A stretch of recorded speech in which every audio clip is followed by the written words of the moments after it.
Kini waktunya menabur dan menuai, membangun prasarana dan mereformasi gereja sehingga tidak seorang pun yang berkekurangan. Mengasihi Allah, membenci dosa, dan suka memberi. Salam. Selamat hari Minggu. Tuhan senantiasa memberkati kita. Dan hari ini, hari Minggu, tanggal 15 November 2020. Kita syukuri kepada Tuhan bahwa kita semua dalam keadaan baik, dalam keadaan sehat. Dan kita selalu dicukupkan, diberkati oleh Tuhan. Hari Minggu yang kudus ini kita tetap beribadah di rumah kita masing-masing. Kita harus yakin bahwa di tiap-tiap ibadah yang kita laksanakan di rumah kita masing-masing, Tuhan Yesus selalu hadir di sana.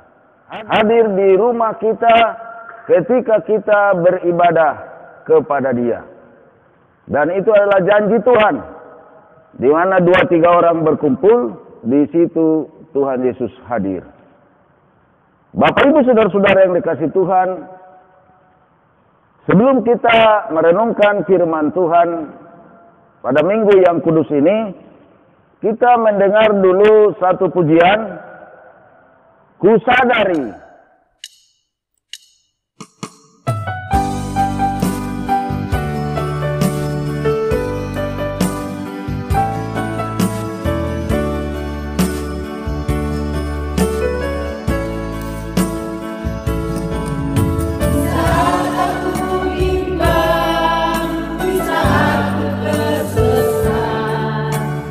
Sadari gelapnya jalanku.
saudara-saudara dikasih Tuhan, sebelum kita merenungkan firman Tuhan, marilah kita lebih dahulu berdoa kepada Tuhan.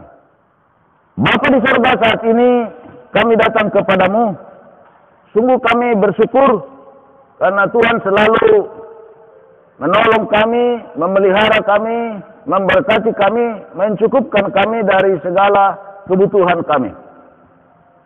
Kami hanya dapat bersyukur kepada Tuhan, di mana Tuhan juga selalu menjaga kami, selalu membuat kami sehat, dan kami senantiasa diberkati Tuhan, sehingga kami bisa beraktivitas, bisa bekerja, bahkan bisa melayani Tuhan.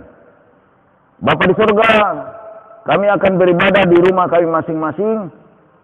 Tuhanlah yang hadir di tengah-tengah kami. Tuhanlah yang akan membekali kami semua dengan firman-Mu. Itulah Tuhan yang menjadi pedoman bagi hidup kami. Bapa di surga, berkati hamba-Mu untuk memberitakan firman-Mu. Dan Engkau sendiri yang berfirman kepada kami melalui hamba-Mu pada saat ini. Terpuji-pujilah Tuhan kekal selamanya. Doa ini kami sampaikan kepadamu di dalam nama Tuhan Yesus. Kami sudah berdoa dan mengucap syukur. Amin. Kita membaca firman Tuhan dari Mazmur pasal 6 ayat 1 sampai dengan ayat yang ke-11. Demikian firman Tuhan bagi kita semua. Doa dalam pergumulan. Untuk pengintil biduan dengan permainan kecapi, menurut lagu yang ke-8, Mazmur Daud. Ya Tuhan, janganlah menghukum aku dalam murka-Mu, dan janganlah menghajar aku dalam kepanasan amarah-Mu. Kasihanilah aku, Tuhan, sebab aku merana. Sembuhkanlah aku, Tuhan, sebab tulang-tulangku gemetar, dan jiwaku pun sangat terkejut. Tetapi Engkau, Tuhan, berapa lama lagi? Kembalilah pula, Tuhan, luputkanlah jiwaku, selamatkanlah aku oleh karena kasih setia-Mu. Sebab di dalam maut tidaklah orang ingat kepadamu. Siapakah yang akan bersyukur kepadamu di dalam dunia orang mati? Lesu aku karena mengeluh setiap malam. Aku menggenangi tempat tidurku dengan air mataku. Aku membanjiri ranjangku. Mataku mengidap karena sakit hati, rabun karena semua lawanku. Menjauhlah daripadaku, kamu sekalian yang melakukan kejahatan. Sebab Tuhan telah mendengar tangisku, Tuhan telah mendengar permohonanku, Tuhan menerima doaku. Semua musuhku mendapat malu dan sangat terkejut. Mereka mundur dan mendapat malu dalam sekejap mata. Demikianlah dasar renungan kita pada minggu yang kudus ini. Tuhan senantiasa memberkati kita. Dan Tuhan Yesus berkata, berbahagialah setiap orang yang selalu merenungkan firman Tuhan dan melakukannya. Sebagai tema kita pada saat ini, dalam renungan firman Tuhan, Minggu 15 November 2020 adalah doa adalah obat kesukaran. Yang kita dasari tadi dari Mazmur 6 ayat 1 sampai 11. Doa adalah obat kesukaran. Bapak Ibu saudara-saudara yang dikasihi Tuhan, goal atau sasaran utama saya dengan firman Tuhan ini adalah yang pertama, agar umat Tuhan dalam segala kesengsaraan dan penderitaannya selalu ingat bahwa doa adalah usaha yang harus ditempuh.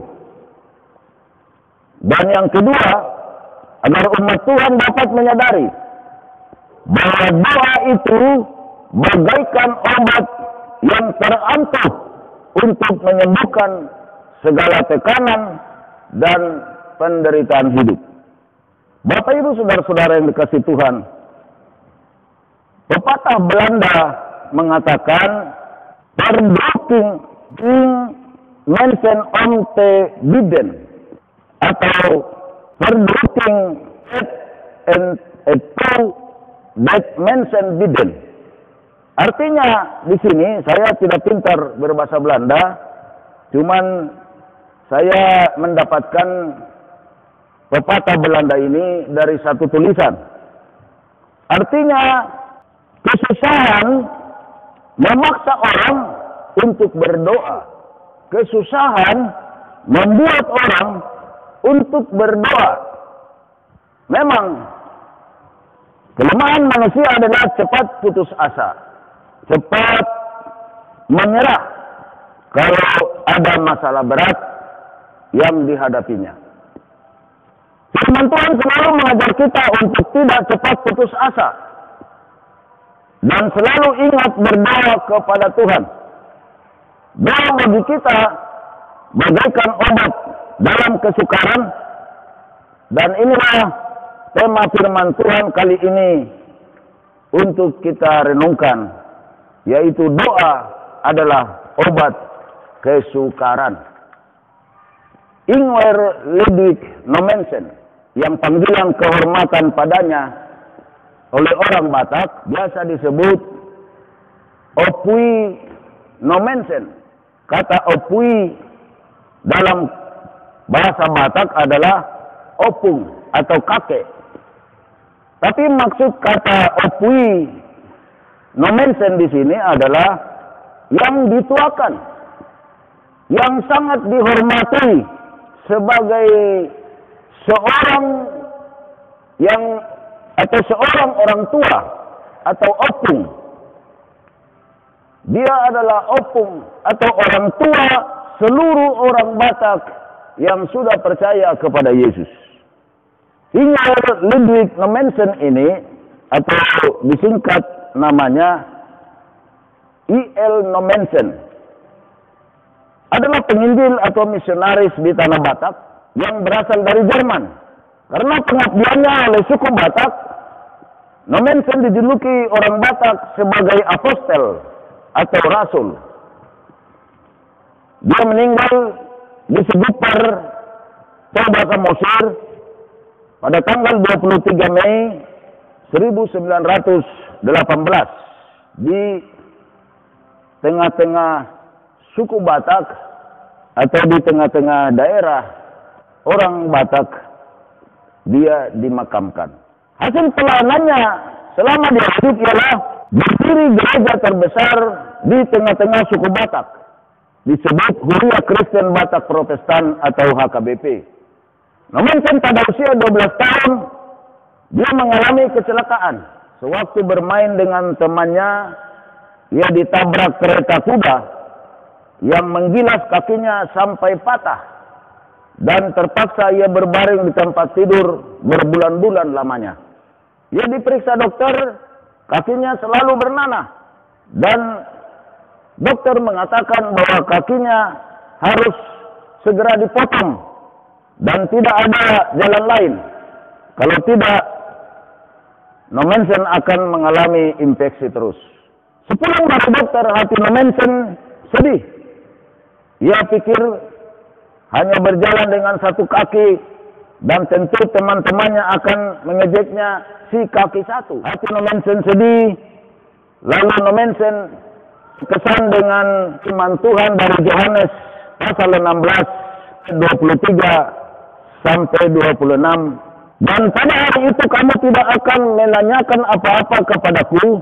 Aku berkata kepadamu, sesungguhnya segala sesuatu yang kamu minta kepada Bapa akan diberikannya kepadamu dalam namaku. Sampai sekarang kamu belum meminta sesuatu pun dalam namaku. Mintalah, maka kamu akan menerima supaya penuhlah sukacitamu. Semuanya ini kukatakan kepadamu dengan kiasan. Akan tiba saatnya aku tidak lagi berkata-kata kepadamu dengan kiasan, tetapi terus terang memberitakan Bapa kepadamu. Pada hari itu kamu akan berdoa dalam namaku, dan tidak aku katakan kepadamu bahwa aku meminta bagimu kepada Bapa. Di dalam ayat 23 dikatakan, sungguhnya segala sesuatu yang kamu minta kepada Bapa akan diberikannya kepadamu dalam namaku. Nomensen berkata kepada ibunya, di mana ibunya ini adalah seorang yang memiliki iman yang kuat kepada Allah. Nomensen berkata, Ibu, apakah perkataan itu di dalam Yohanes 16 ayat 23 itu masih berlaku sampai sekarang? Lalu ibunya menjawab, ya anakku, perkataan Tuhan Yesus tidak pernah bohong. Itu tetap berlaku selamanya.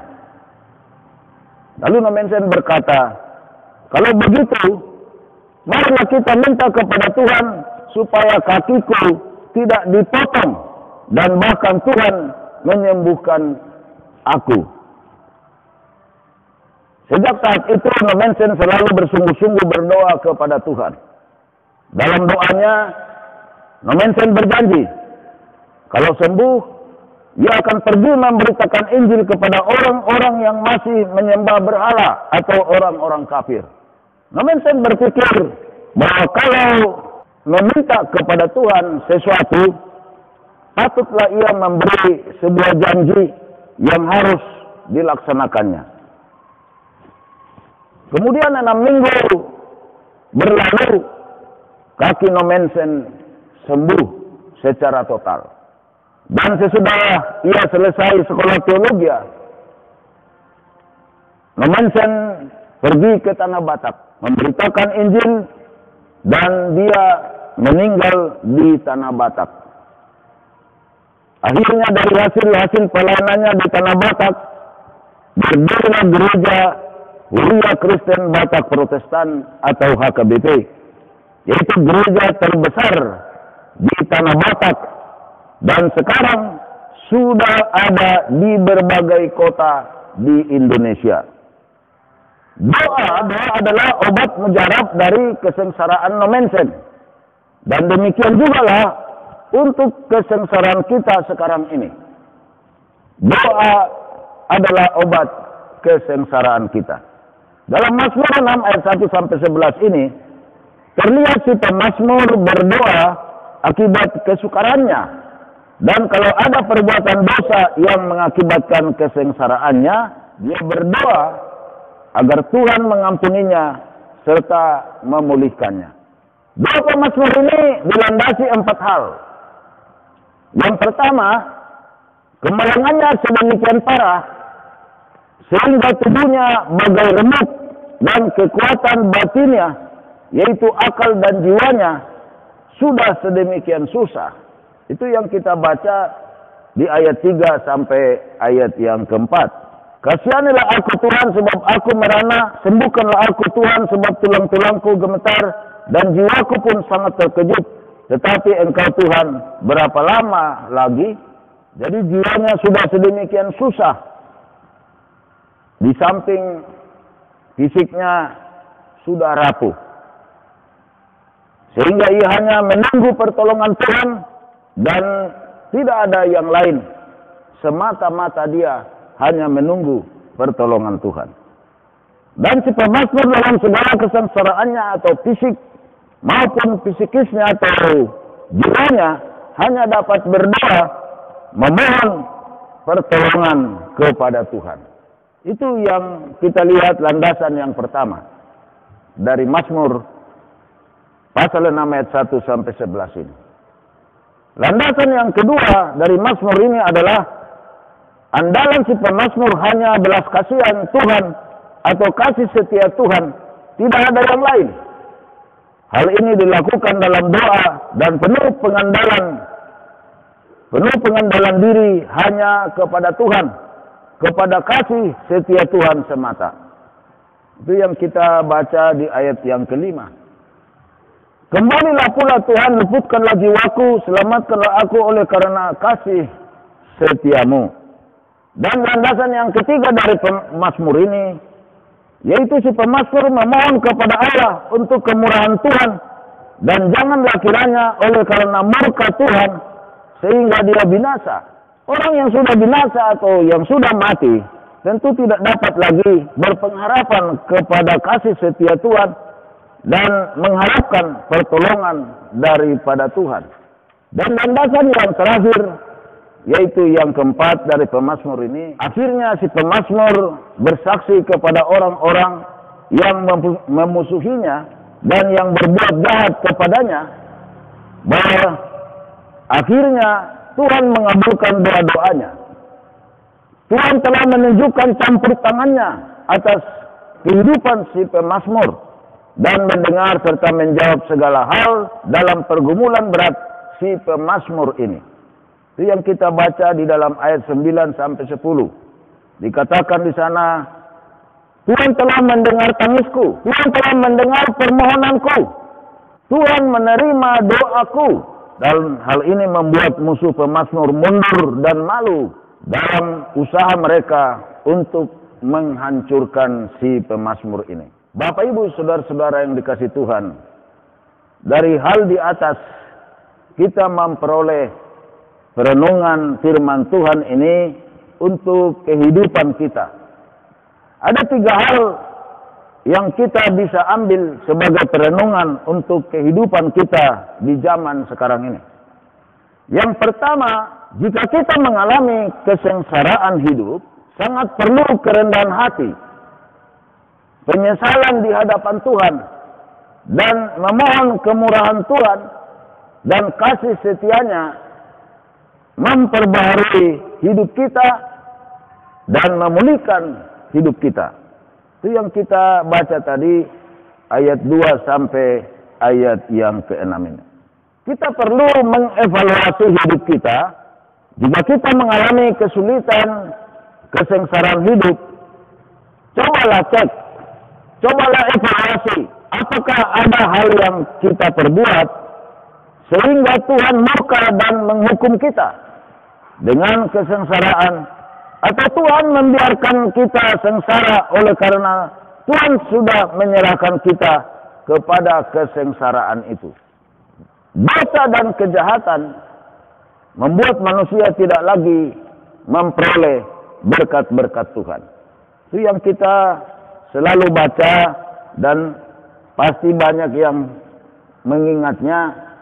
Di dalam Yesaya 59 ayat 1-2, sesungguhnya tangan Tuhan tidak kurang panjang untuk menyelamatkan, dan pendengarannya tidak kurang tajam untuk mendengar. Tetapi yang merupakan pemisah antara kamu dan Allahmu ialah segala kejahatanmu, dan yang membuat dia menyembunyikan diri terhadap kamu sehingga ia tidak mendengar ialah segala dosamu. Jadi penting sekali untuk selalu mengevaluasi apa saja penyebab kesengsaraan kita. Perlu menyadari segala kelemahan dan mungkin kita menyepelekan Tuhan, menyepelekan kuasanya di dalam hidup kita. Kita mungkin juga sudah masuk dalam kategori menyepelekan doa. Doa bagi kita sudah merupakan hal yang rutin dan tidak ada khasiatnya.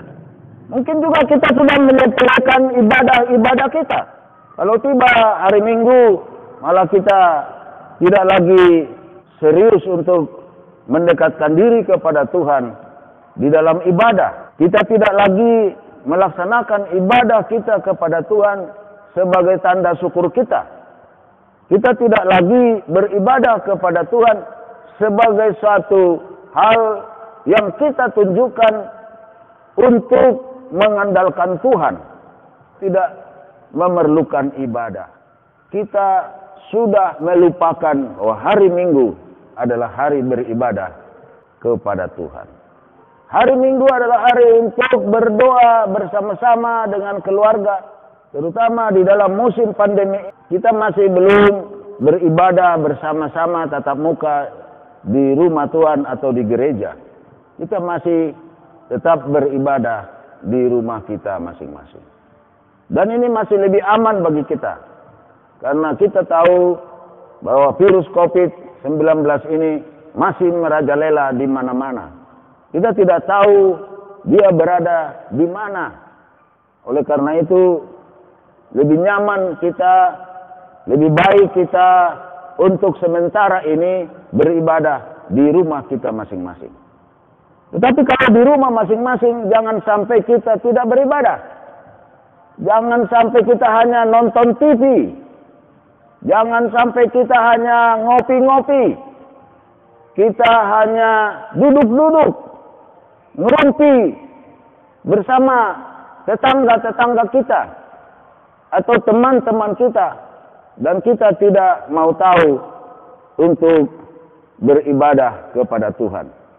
Sehingga Tuhan tidak senang melihat kelakuan kita. Tuhan tidak senang melihat sikap kita. Dan itu bisa menjadikan kita mengalami kesengsaraan. Itulah yang dimaksud tadi bahwa kita menyepelekan doa, menyepelekan ibadah, menyepelekan Tuhan, menyepelekan kuasanya. Bahkan kita sudah termasuk menyepelekan rasa hormat dan rasa takut kepada Allah dengan tidak mau tahu, tidak mau beribadah kepada Tuhan. Janganlah kita selalu melihat kesusahan kita saja, tetapi perlu mengakui dosa-dosa kita di hadapan Tuhan dan bertobat dengan kembali hidup benar di hadapan Tuhan.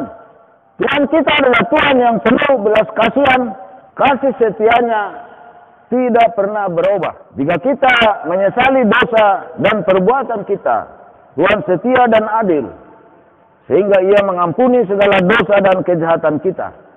Seperti yang dikatakan di dalam 1 Yohanes 1 ayat yang ke-8 sampai dengan yang ke-9. Jika kita berkata bahwa kita tidak berdosa, maka kita menipu diri kita sendiri dan kebenaran tidak ada di dalam kita. Jika kita mengaku dosa kita, maka Ia adalah setia dan adil, sehingga Ia akan mengampuni segala dosa kita dan menyucikan kita dari segala kejahatan. Hakikat ilahi Allah adalah penuh belas kasihan dan penuh dengan cinta kasih.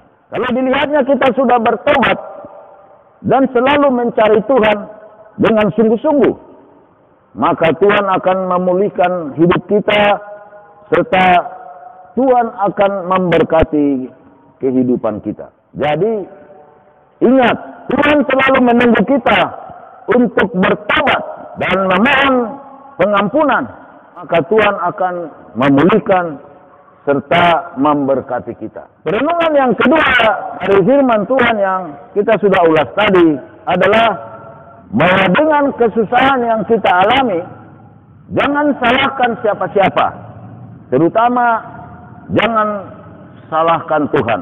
Tetapi dengan kesusahan yang kita alami inilah yang harus membuat kita semakin dekat kepada Tuhan dalam doa, ibadah, dalam pelayanan kita, dan dalam segala tingkah laku kita. Dekatilah Tuhan, hiduplah sungguh-sungguh di dalam Tuhan, rendahkan hati kepada Tuhan, sesali dosa dan perbuatan yang kita telah lakukan, dan mungkin hati kita sudah menjauh dari Tuhan. Seperti yang dikatakan Yeremia 17 ayat 5 sampai 6. Beginilah firman Tuhan, terkutuklah orang yang mengandalkan manusia, yang mengandalkan kekuatannya sendiri, dan yang hatinya menjauh daripada Tuhan. Ia akan seperti semak bulus di padang belantara. Ia tidak akan mengalami datangnya keadaan baik. Ia akan tinggal di tanah angus di padang gurun, di negeri padang asin yang tidak berpenduduk. Kalau kita mengambil kesimpulan di sini bahwa orang-orang yang hatinya sudah menjauh daripada Tuhan, menjauh dari doa, menjauh dari ibadah, menjauh daripada pelayanan pekerjaan Tuhan, dan tidak mau tahu tentang kehidupan iman, kehidupan rohani, ia tidak akan mengalami keadaan baik. Bahkan dia akan mengalami segala macam kesengsaraan. Dia akan mengalami kutuk.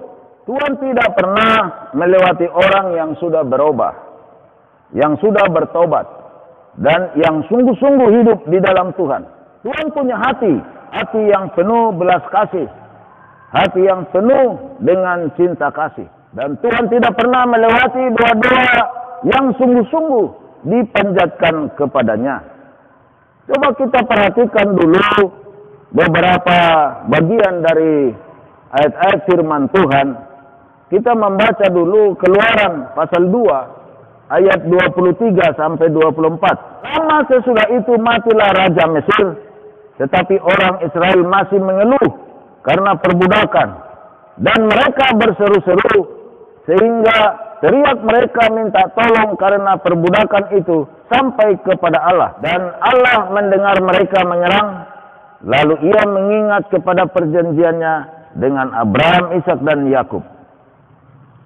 Ini yang kita perhatikan, bahwa orang yang berseru-seru kepada Tuhan, Tuhan mendengar, bahkan Tuhan mau menolong. Di dalam Hakim-Hakim, beberapa ayat-ayat di dalam Hakim-Hakim, kita melihat Hakim-Hakim pasal yang ketiga, ayat yang ke-7 sampai dengan ayat ke-9, diceritakan tentang orang Israel yang melakukan apa yang jahat di mata Tuhan. Mereka melupakan Tuhan Allah mereka dan beribadah kepada para Baal dan para Asyera.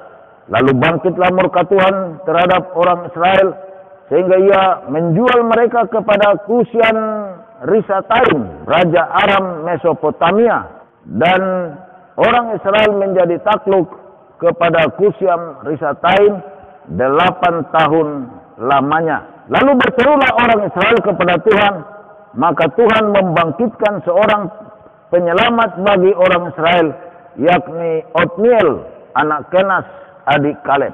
Kemudian kita membaca satu bagian lagi, Hakim-Hakim pasal 3 ayat 12 sampai ayat 15. Tetapi orang Israel melakukan pula apa yang jahat di mata Tuhan. Lalu Eglon Raja Moab diberi Tuhan kuasa atas orang Israel, oleh sebab mereka telah melakukan apa yang jahat di mata Tuhan. Raja ini mengajak Bani Amon dan Bani Amalek menjadi sekutunya. Lalu majulah ia dan memukul orang Israel, kalah. Kota pohon korma diduduki mereka. 18 tahun lamanya orang Israel menjadi takluk kepada Eglon Raja Moab.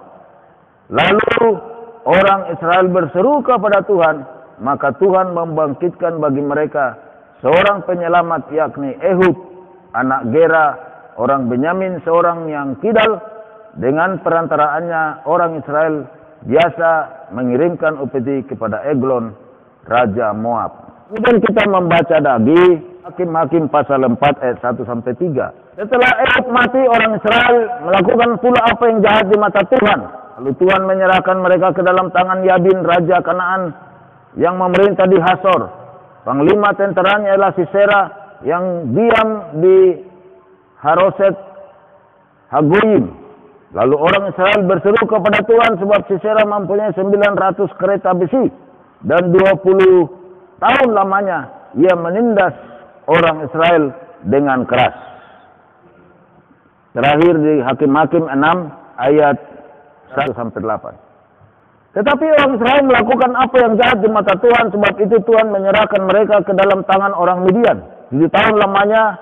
Dan selama itu orang Midian berkuasa atas orang Israel. Karena takutnya kepada orang Midian itu, maka orang Israel membuat tempat-tempat perlindungan di pegunungan, yakni gua-gua dan kubu-kubu. Setiap kali orang Israel selesai menabur, datanglah orang Midian, orang Amalek dan orang-orang dari sebelah timur, lalu maju mendatangi mereka. Berkemalah orang-orang itu di daerah mereka dan memusnahkan hasil tanah itu sampai ke dekat Gaza, dan tidak meninggalkan bahan makanan apapun di Israel, juga domba atau lembu atau keledai pun tidak. Sebab orang-orang itu datang maju dengan ternaknya dan kemahnya, dan datangnya itu berbanyak-banyak seperti belalang. Orang-orangnya dan unta-untanya tidak terhitung banyaknya. Sekaliannya datang ke negeri itu untuk memusnahkannya. Sehingga orang Israel menjadi sangat melarat oleh perbuatan orang Midian itu. Lalu berserulah orang Israel kepada Tuhan. Ketika orang Israel berseru kepada Tuhan karena orang Midian itu, maka Tuhan mengutus seorang nabi kepada orang Israel yang berkata kepada mereka, beginilah firman Tuhan Allah Israel, akulah yang menuntun kamu keluar dari Mesir, dan yang membawa kamu keluar dari rumah perbudakan. Aku melepaskan kamu dari tangan orang Mesir dan dari tangan semua orang yang menindas kamu. Bahkan aku menghalau mereka dari depanmu, dan negeri mereka kuberikan kepadamu. Dan aku telah berfirman kepadamu, akulah Tuhan Allahmu. Maka janganlah kamu menyembah Allah orang Amori yang negerinya kamu diam ini. Tetapi kamu tidak mendengarkan firmanku itu. Jadi kalau kita memperhatikan kesimpulan di sini adalah ketika orang berbuat jahat di mata Tuhan. Ketika hatinya sudah menjauh dari Tuhan. Ketika mereka sudah menyembah Allah lain. Bukan lagi menyembah Yahweh, menyembah Allah Elohim. Lalu kemudian Tuhan menyerahkan mereka kepada musuhnya. Bangsa Tuhan itu atau umat Israel zaman dahulu itu sebagai umat Tuhan mengalami kesengsaraan yang sangat luar biasa. Dan ketika mereka mengalami kesengsaraan yang sangat luar biasa, barulah mereka sadar. Mereka memerlukan Tuhan. Lalu mereka berseru-seru kepada Tuhan. Tetapi Tuhan juga memiliki cinta kasih dan belas kasih. Kasih setianya tidak berubah untuk umatnya. Dia masih mau mendengar dan mau membarui umatnya. Mau melepaskan umatnya dari musuhnya. Dan memberkati kembali umatnya. Demikianlah yang terjadi. Jika hati yang menjauh dari Tuhan serta membuat kejahatan dan beralih ke Allah lain, maka jatuh sengsaralah umat Tuhan itu. Tetapi jika umat itu berubah dan bertobat kembali kepada Tuhan serta berseru-seru dalam doa, Tuhan selalu jatuh hati untuk membaharui dan memberkati umatnya. Maka janganlah sesudah kita mengalami kesengsaraan baru berseru-seru kepada Tuhan. Karena itu kalau boleh hindarilah untuk kita tidak mengalami kesengsaraan, agar Tuhan selalu melindungi kita dan memberkati kita. Jangan sampai sesudah kita sengsara oleh karena menjauh dari Tuhan, oleh karena kita menjalankan, melakukan segala kejahatan dan segala hal yang kita abaikan seperti tadi yang saya katakan, mengabaikan doa, mengabaikan ibadah, mengabaikan Tuhan, mengabaikan kuasa Tuhan, menyepelekan Tuhan. Akhirnya kita mengalami kesengsaraan. Dan Tuhan membiarkan kesengsaraan itu menguasai kita. Kalau bisa, janganlah sampai terjadi kesengsaraan demi kesengsaraan yang terus melanda hidup kita. Oleh karena itu, bagaimana caranya supaya kesengsaraan itu tidak kita alami?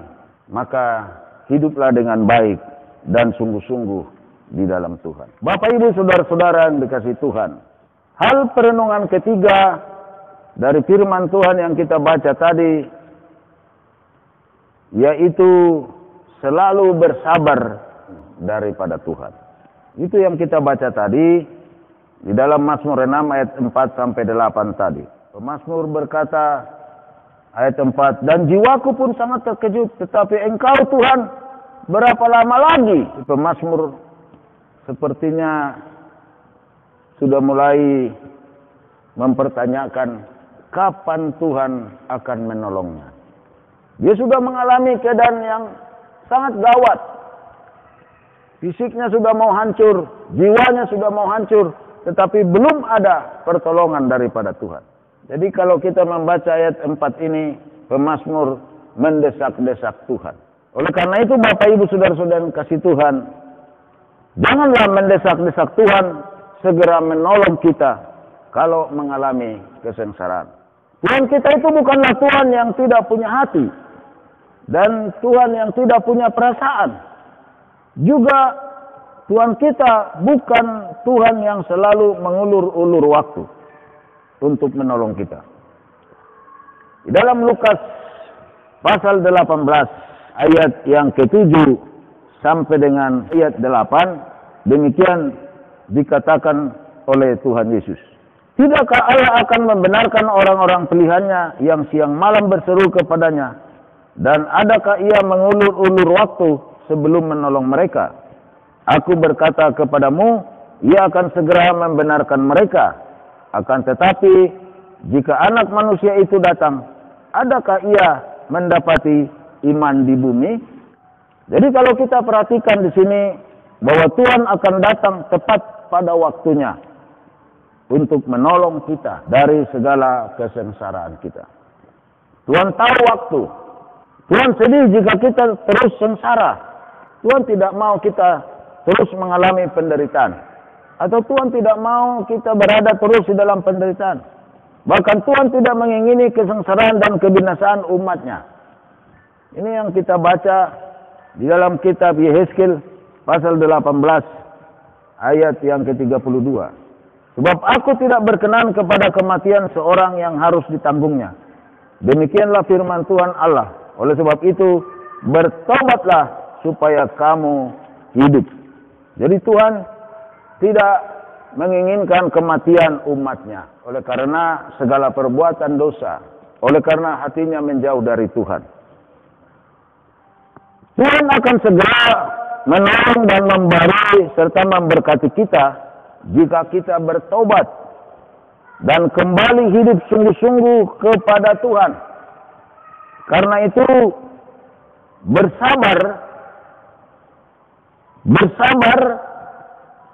bersabarlah dalam doa. Dan tentu sudah dalam pertobatan. Serta lakukanlah segala hal yang menyenangkan hati Tuhan. Tuhan Yesus yang penuh belas kasihan, yang penuh dengan cinta kasih, akan mendengar doa-doa kita, serta akan memulihkan kita, bahkan akan senantiasa memberkati hidup kita. Percayalah. Sekali lagi saya katakan sebagai hamba Tuhan, percayalah. Percayalah. Amin. Mari kita berdoa. Ya Tuhan Bapa di sorga, saat ini kami sudah merenungkan firman-Mu. Berkatilah kami ya Tuhan, supaya kami sungguh-sungguh hidup di dalam Yesus. Sungguh-sungguh untuk selalu mencari Tuhan. Sungguh-sungguh hidup dalam doa. Sungguh-sungguh hidup di dalam ibadah-ibadah kami. Sungguh-sungguh selalu menghormati Tuhan, mengasihi Tuhan dengan segenap hati, segenap jiwa, segenap kekuatan, segenap akal budi, dan segenap kehidupan kami. Tuhan memberkati kami, supaya kami semua tidak jatuh sengsara oleh karena dosa dan perbuatan kami yang menjauh dari Tuhan. Oleh karena itu Tuhan berkati kami semua, untuk kami senantiasa hormat kepada Tuhan, mengasihi Tuhan, selalu beribadah, dan selalu berada dalam doa, selalu beriman kuat, selalu mengandalkan Tuhan. Maka Tuhan akan membuat hidup kami lebih baik, lebih baik, lebih baik ke hari-hari yang akan datang. Kami serahkan ke dalam tangan-Mu seluruh hidup kami Tuhan. Pakailah kami untuk memuliakan nama-Mu. Pakailah kami untuk membesarkan kerajaan-Mu. Pakailah kami untuk memberitakan bahwa Yesus Kristus adalah Tuhan, Juru Selamat manusia, penebus dosa, bahkan pemberi hidup yang kekal. Berkatilah Tuhan, supaya kami selalu baik sehat, jauhkan kami semua dari virus COVID-19 ini. Agar kami bisa beraktivitas, bisa bekerja, bisa melayani. Tuhanlah yang memberi imunitas yang baik, kesehatan yang baik, kekuatan yang baik kepada kami. Berkati anak-anak kami semua supaya tumbuh baik dan sehat. Terutama anak-anak yang baru lahir, anak-anak yang masih digendongan ibunya. Agar mereka tumbuh baik, tumbuh sehat, dan dilengkapi dengan hikmat dan kepintaran dari Tuhan. Berkatilah semua Tuhan yang balita, yang sudah sekolah, bahkan yang sudah bekerja. Tuhan berkati anak-anak kami menjadi generasi yang baik di hadapan Tuhan, dan generasi yang akan dipakai oleh Tuhan. Kati kami orang tua yang berjuang terus untuk bisa menyekolahkan anak-anak kami, berjuang untuk mencari nafkah, biarlah Tuhan yang akan memberkati kami, membuka tingkap-tingkap di langit, memberikan rezeki kepada kami semua, sehingga kami mendapatkan segala berkat-berkat jasmani untuk mencukupkan keperluan hidup kami, mencukupkan kebutuhan anak-anak kami. Kami juga berdoa Tuhan berkati supaya anak-anak kami menjadi anak-anak yang sukses, anak-anak yang menjadi orang-orang terkenal, anak-anak yang menjadi orang-orang yang berhasil kelak, yang dipakai oleh Tuhan, bukan saja di dalam pekerjaan Tuhan, tetapi di bangsa dan negara kami ini. Mungkin mereka bisa akan menjadi pejabat-pejabat tinggi negara. Mungkin mereka akan bisa menjadi pengusaha-pengusaha. Dan Tuhan memberkati anak-anak kami semua menjadi generasi yang hebat. Bapa di surga, kami juga berdoa untuk yang sakit. Tuhanlah yang menjamah menyembuhkan mereka. Mungkin masih ada yang sakit yang berada di rumah. Tuhan kuatkan, sehatkan mereka, sembuhkan mereka, berkati mereka, bahkan berikan kepada mereka sehat panjang umur. Kami juga berdoa untuk yang sakit yang masih ada di rumah sakit. Mungkin ada yang sudah selesai menjalani operasi. Tuhan berkati jamah dan sembuhkan mereka. Berkati juga ya Tuhan yang mengalami sakit karena virus COVID-19. Supaya mereka kembali netral dan negatif, sampai akhirnya mereka bisa pulang ke rumah dengan sukacita, dengan bahagia. Tuhan jamah, Tuhan sembuhkan. Kami juga berdoa untuk semua apa yang dibuat pemerintah kami, tugas-petugas kesehatan, baik di rumah sakit, di tempat isolasi mandiri yang sudah dibuat, disiapkan oleh pemerintah kami. Berkatilah mereka semua yang bertugas. Berkatilah bangsa dan negara kami, sehingga perekonomian kami akan lebih maju, lebih baik lagi Tuhan. Berkati Bapak Presiden kami, Wakil Presiden kami, dan lembaga-lembaga tinggi negara untuk bisa mengelola segala hal untuk kebaikan masyarakat, bangsa dan negara kami. Berkati ya Tuhan Bapak Presiden kami dan Wakil Presiden kami secara khusus supaya selalu baik dan sehat, sehingga mereka bisa bekerja dengan maksimal untuk berbuat lebih baik lagi untuk bangsa dan negara, terutama di bidang ekonomi, dan khususnya para petugas-petugas yang sudah dipercayakan untuk penanganan COVID-19. Tuhanlah memberkati supaya semua apa yang sudah dibuat, yang sedang dibuat, yang akan dibuat lagi untuk membuat COVID-19 tidak ada lagi di Indonesia ini, Tuhanlah yang memberkati. Terpuji-pujilah nama-Mu Tuhan kekal selamanya. Kami serahkan pelayanan kami kepadamu, biarlah Tuhan memberkati pelayanan kami, sehingga kami berguna untuk kerajaan-Mu. Kami selalu rajin, selalu setia untuk menjadi alat anugerah-Mu, memberitakan tentang Yesus adalah Tuhan dan Juru Selamat dunia. Berkati kami semua untuk selalu siap sedia melakukan segala yang menyenangkan hati Tuhan. Kami serahkan doa ini kepadamu Tuhan, di dalam nama Tuhan kami Yesus Kristus, Tuhan dan Juru Selamat kami yang hidup. Terpujilah Engkau Tuhan kekal selamanya. Di dalam nama Tuhan Yesus kami sudah berdoa dan mengucap syukur. Amin. Dan lagu yang kedua yang kita akan dengarkan, itu satu pujian, curahkanlah kuasa-Mu Tuhan.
memberkati kita semua.